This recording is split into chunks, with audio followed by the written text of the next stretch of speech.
الصلاة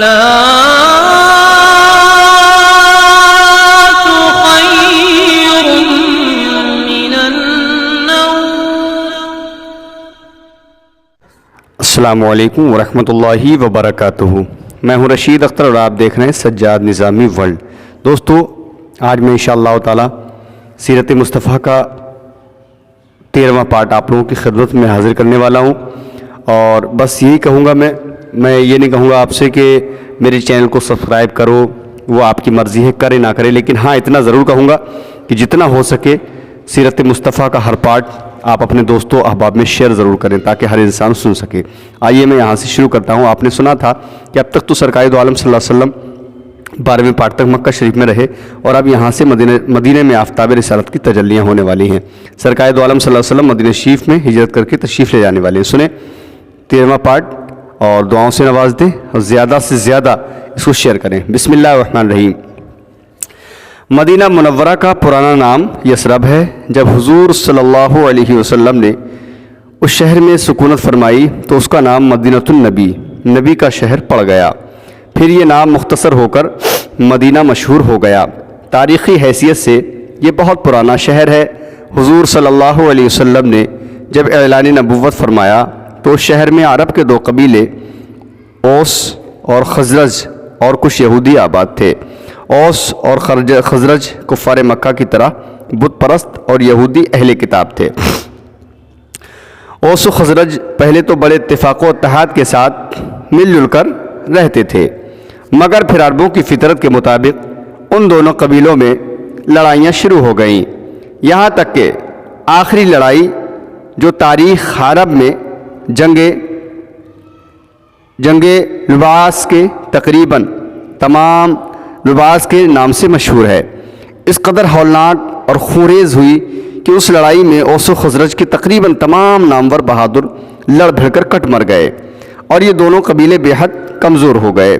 یہودی اگرچہ تعداد میں بہت کم تھے مگر چونکہ وہ تعلیم یافتہ تھے، اس لیے اوس و خزرج ہمیشہ یہودیوں کی علمی برتری سے مرعوب اور ان کے زیر اثر رہتے تھے. اسلام قبول کرنے کے بعد رسول رحمت عالم صلی اللہ علیہ وسلم کی مقدس تعلیم و تربیت کی بدولت اوس و خزرج کے تمام پرانے اختلافات ختم ہو گئے اور یہ دونوں قبیلے شیر و شکر کی طرح مل جل کر رہنے لگے. اور چونکہ ان لوگوں نے اسلام اور مسلمانوں کی اپنے تن من دھن سے بے پناہ امداد و نصرت کی، اس لیے حضور صلی اللہ علیہ وسلم نے ان خوش بختوں کو انصار کے معزز لقب سے سرفراز فرما دیا. سبحان اللہ. اور قرآن کریم نے بھی ان جانثاران اسلام کی نصرت رسول اور امداد مسلمین پر ان خوش نصیبوں کی مدح و ثنا کا جا بجا خطبہ پڑھا اور از روئے شریعت انصار کی محبت اور ان کی جناب میں حسن عقیدت تمام امت مسلمہ کے لیے لازم الایمان اور واجب العمل قرار پائی. رضی اللہ تعالی عنہم اجمعین. اب مدینہ میں اسلام کیوں کر پھیلا، کیسے پھیلا، تو سن لیں انشاءاللہ تعالی. انصار گو بت پرست تھے، انصار گو بت پرست تھے، مگر یہودیوں کے میل جول سے اتنا جانتے تھے کہ نبی آخر الزماں کا ظہور ہونے والا ہے.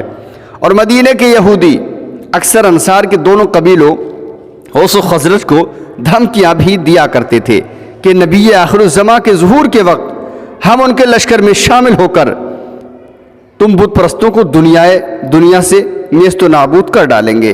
اس لیے نبی آخر الزماں کی تشریف آوری کا یہود اور انصار دونوں کو انتظار تھا. 11 عیسوی نبوی میں حضور صلی اللہ علیہ وسلم معمول کے مطابق حج میں آنے والے قبائل کو دعوت اسلام دینے کے لیے منی کے میدان میں تشریف لے گئے اور قرآن مجید کی آیتیں سنا کر لوگوں کے سامنے اسلام پیش فرمانے لگے. حضور صلی اللہ علیہ وسلم منی میں عقبہ گھاٹی کے پاس، جہاں آج مسجد العقبہ ہے، تشریف فرما تھے کہ قبیلہ خزرج کے 6 آدمی آپ کے پاس آئے. آپ نے ان لوگوں سے ان کا نام نسب پوچھا، پھر قرآن کی چند آیتیں سنا کر ان لوگوں کو اسلام کی دعوت دی، جس سے یہ لوگ بے حد متاثر ہو گئے اور ایک دوسرے کا منہ دیکھ کر واپسی میں یہ کہنے لگے کہ یہودی جس نبی آخر الزماں کی خوشخبری دیتے رہتے ہیں یقیناً وہ نبی یہی ہیں، لہذا کہیں ایسا نہ ہو کہ یہودی ہم سے پہلے اسلام کی دعوت قبول کر لیں۔ یہ کہہ کر سب ایک ساتھ مسلمان ہو گئے۔ سبحان اللہ، کلمہ پڑھ لیا لا الہ الا اللہ محمد رسول اللہ، اور مدینہ جا کر اپنے اہل خاندان اور رشتہ داروں کو بھی اسلام کی دعوت دی۔ ان 6 خوش نصیبوں کے نام یہ ہیں: حضرت ابو الحیثم بن طیہل، نمبر 2 حضرت ابو امامہ اسعد بن زرادہ، نمبر 3 حضرت عوف بن حارث، نمبر 4 حضرت رافع بن مالک، نمبر 5 حضرت قطبہ بن عامر بن حدیدہ، نمبر 6 حضرت جابر بن عبداللہ بن رباب رضی اللہ تعالی عنہم اجمعین۔ یعنی کہ یہ 6 شخص تھے جنہوں نے اسلام قبول کیا تھا۔ اب آگے سنتے ہیں بیعت عقبہ اولا۔ دوسرے سال 1290 عیسوی میں حج کے موقع پر مدینہ کے 12 اشخاص منا کی اس گھاٹی میں چھپ کر مشرف با اسلام ہوئے۔ یعنی کہ اسلام دوستوں کیسے پھیلا ہے، تو بالکل دھیان سے سنیں، ہم تک کیسے آیا۔ ہم تک تو بڑی آسانی سے پہنچا ہے، لیکن میرے آقا نے کس طریقے سے اسلام کی دعوت دی ہے تو آپ سن لیں۔ با مشرف با اسلام ہوئے اور حضور صلی اللہ علیہ وسلم سے بیعت ہوئے۔ تاریخ اسلام میں اس بیعت کا نام بیعت عقبہ اولا ہے۔ ساتھ ہی ان لوگوں نے حضور صلی اللہ علیہ وسلم سے یہ درخواست بھی کی کہ احکام اسلام کی تعلیم کے لیے کوئی معلم بھی ان لوگوں کے ساتھ کر دیا جائے۔ چنانچہ حضور صلی اللہ علیہ وسلم نے حضرت مصعب بن عمیر رضی اللہ عنہ کو ان لوگوں کے ساتھ مدینہ منورہ بھیج دیا۔ وہ مدینہ میں حضرت اسعد بن زرارہ رضی اللہ تعالیٰ عنہ کے مکان پر ٹھہرے اور انصار کے ایک ایک گھر میں جا کر اسلام کی تبلیغ کرنے لگے، اور روزانہ 1-2 نئے آدمی آغوش اسلام میں آنے لگے، یہاں تک کہ رفتہ رفتہ مدینہ سے قباء تک گھر کا گھر اسلام پھیل گیا۔ سبحان اللہ۔ قبیلہ اوس کے سردار حضرت سعد بن معاذ رضی اللہ عنہ بہت ہی بہادر اور بااثر شخص تھے۔ حضرت مصعب بن عمیر رضی اللہ تعالیٰ عنہ نے جب ان کے سامنے اسلام کی دعوت پیش کی تو انہوں نے پہلے تو اسلام سے نفرت بیزاری ظاہر کی، مگر جب حضرت مصعب بن عمیر رضی اللہ عنہ نے ان کو قرآن مجید پڑھ کر سنایا تو ایک دم ان کا دل پسیج گیا اور اس قدر متاثر ہوئے کہ سعادت ایمان سے سرفراز ہو گئے۔ سبحان اللہ۔ ان کے مسلمان ہوتے ہی ان کا قبیلہ اوس بھی دامن اسلام میں آ گیا۔ اسی سال بقول مشورہ ماہ رجب کی 27ویں رات کو حضور صلی اللہ علیہ وسلم کو بحالت بیداری معراج جسمانی ہوئی، اور اسی سفر معراج میں 5 نمازیں فرض ہوئی ہیں۔ بے شک یہ حق بات ہے، سبحان اللہ، جن کا تفصیلی بیان انشاءاللہ تعالی معجزات کے باب میں آئے گا، وہ انشاءاللہ آپ آگے سماعت کریں گے۔ اس کے 1 سال بعد 1390 عیسوی میں حج کے موقع پر مدینہ کے تقریباً 72 اشخاص نے مینا کی اس گھاٹی میں اپنے بت پرست ساتھیوں سے چھپ کر حضور صلی اللہ علیہ وسلم کے دست حق پرست پر بیعت کی اور یہ عہد کیا کہ ہم لوگ آپ کی اور اسلام کی حفاظت کے لیے اپنی جان قربان کر دیں گے۔ اس موقع پر حضور صلی اللہ علیہ وسلم کے چچا حضرت عباس رضی اللہ تعالیٰ عنہ بھی موجود تھے، جو ابھی تک مسلمان نہیں ہوئے ہیں۔ انہوں نے مدینہ والوں سے کہا کہ دیکھو، محمد صلی اللہ علیہ وسلم اپنے خاندان بنی ہاشم میں ہر طرح محترم اور باعزت ہیں۔ ہم لوگوں نے دشمنوں کے مقابلے میں سینہ سپر ہو کر ہمیشہ ان کی حفاظت کی ہے۔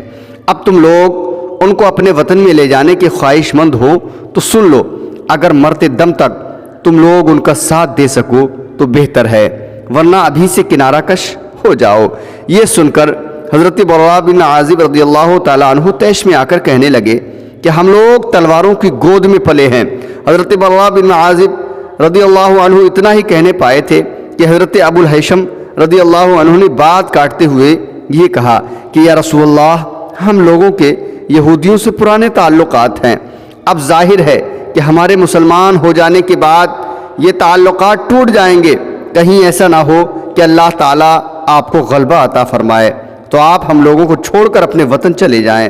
یہ سن کر حضور صلی اللہ علیہ وسلم نے مسکراتے ہوئے جواب دیا کہ تم لوگ اطمینان رکھو کہ تمہارا خون میرا خون ہے، اور یقین کرو میرا جینا مرنا تمہارے ساتھ ہے، میں تمہارا ہوں اور تم میرے لیے اور تم میرے ہو، تمہارا دشمن میرا دشمن اور تمہارا دوست میرا دوست ہے۔ سبحان اللہ سبحان اللہ، یہ میرے آقا نے فرمایا۔ آگے کیا ہوتا ہے دوستو سنو اور زیادہ سے زیادہ شیئر کر دینا، ٹھیک ہے۔ جب انصار یہ بیعت کر رہے تھے تو حضرت سعد بن زرارہ رضی اللہ عنہ نے یا حضرت عباس بن نویلہ رضی اللہ عنہ نے کہا کہ میرے بھائیو، تمہیں یہ بھی خبر ہے کہ تم لوگ کس چیز پر بیعت کر رہے ہو؟ خوب سمجھ لو کہ یہ عرب و عجم کے ساتھ اعلان جنگ ہے۔ انصار نے طیش میں آ کر نہایت ہی پرجوش لہجے میں کہا کہ ہاں ہم لوگ اسی پر بیعت کر رہے ہیں۔ بیعت ہو جانے کے بعد آپ نے اس جماعت میں سے 12 آدمیوں کو نقیب سردار مقرر فرمایا۔ ان میں 9 آدمی قبیلہ خزرج کے اور 3 اشخاص قبیلہ اوس کے تھے، جن کے مبارک نام یہ ہیں: نمبر 1 ابو امامہ اسعد بن زرارہ، نمبر 2 سعد بن ربیع، نمبر 3 عبداللہ بن رواحہ، نمبر 4 رافع بن مالک، نمبر 5 برہ بن معرور، نمبر 6 عبداللہ بن عمرو، نمبر 7 سعد بن عبادہ، نمبر 8 منظر بن عمر، نمبر 9 عباد بن ثابت۔ یہ 9 آدمی قبیلہ خزرج کے ہیں۔ اور 10واں اسید بن حزیر، نمبر 11 سعد بن حسیمہ، نمبر 12 ابو الحیشم بن تیہان۔ یہ 3 شخص قبیلہ اوس کے ہیں رضی اللہ تعالیٰ عنہم اجمعین۔ دوستو آگے سنتے ہیں۔ اس کے بعد تمام حضرات اپنے اپنے ڈیروں پر چلے گئے، یعنی جو یہ 12 آدمیوں کو جو میں نے آپ کو نام گنایا اور نام سنے، ان کو سرکار نے ہر ایک اپنے اپنے عہدے پر فائز فرما دیا۔ سنیں آگے۔ اس کے بعد یہ تمام حضرات اپنے اپنے ڈیروں پر چلے گئے۔ صبح کے وقت جب قریش کو اس کی اطلاع پہنچی تو وہ آگ بگولا ہو گئے، اور ان لوگوں نے ڈانٹ کر مدینے والوں سے پوچھا کہ کیا تم لوگوں نے ہمارے ساتھ جنگ کرنے پر محمد صلی اللہ علیہ وسلم سے بیعت کی ہے؟ انصار کے کچھ ساتھیوں نے جو مسلمان نہیں ہوئے تھے اپنی علمی ظاہر کی۔ یہ سن کر قریش واپس چلے گئے، مگر جب تفتیش و تحقیقات کے کچھ انصار کی بیعت کا حال معلوم ہوا تو قریش غیظ و غضب میں آپے سے باہر ہو گئے اور بیعت کرنے والوں کی گرفتاری کے لیے تعاقب کیا۔ مگر جب جبیر بن مطعم اور حارث بن حرب بن امیہ کو پتہ چلا تو ان لوگوں نے قریش کو سمجھایا کہ خدا کے لیے سعد بن عبادہ رضی اللہ تعالیٰ عنہ کو فوراً چھوڑ دو، ورنہ تمہاری ملک شام کی تجارت خطرے میں پڑ جائے گی۔ یہ سن کر قریش نے حضرت سعد بن عباد کو قید سے رہا کر دیا، اور وہ بخیریت مدینہ پہنچ گئے۔ سیرت ابن ہشام جلد 4 صفحہ نمبر 449 و 450 میں حوالہ موجود ہے۔ اب سرکار دو عالم صلی اللہ علیہ وسلم کا پیچھا بہت دشمن کر رہے ہیں، آپ کو بہت تکلیفیں پہنچا رہے ہیں۔ اب سرکار دو عالم صلی اللہ علیہ وسلم اب مکہ شریف سے مدینہ شریف کے لیے ہجرت فرما رہے ہیں۔ انشاءاللہ تعالی میں 14ویں پارٹ میں آپ سے بات کروں گا، ملاقات کروں گا، اور آپ سنیں گے انشاءاللہ تعالی سرکار دو عالم صلی اللہ علیہ وسلم کا تشریف لے کر مدینہ شریف کے لیے جانا، ہجرت فرمانا۔ ٹھیک ہے، زیادہ سے زیادہ شیئر کریں۔ ملتا ہوں میں اگلے پارٹ میں، تب تک کے لیے اللہ حافظ، دعائے خیر میں یاد فرمائے۔ السلام علیکم ورحمۃ اللہ وبرکاتہ۔ بس سجاد نظامی ورلڈ کی ہر روز حسین پیشکش دیکھتے رہیے۔ اللہ حافظ دوستو۔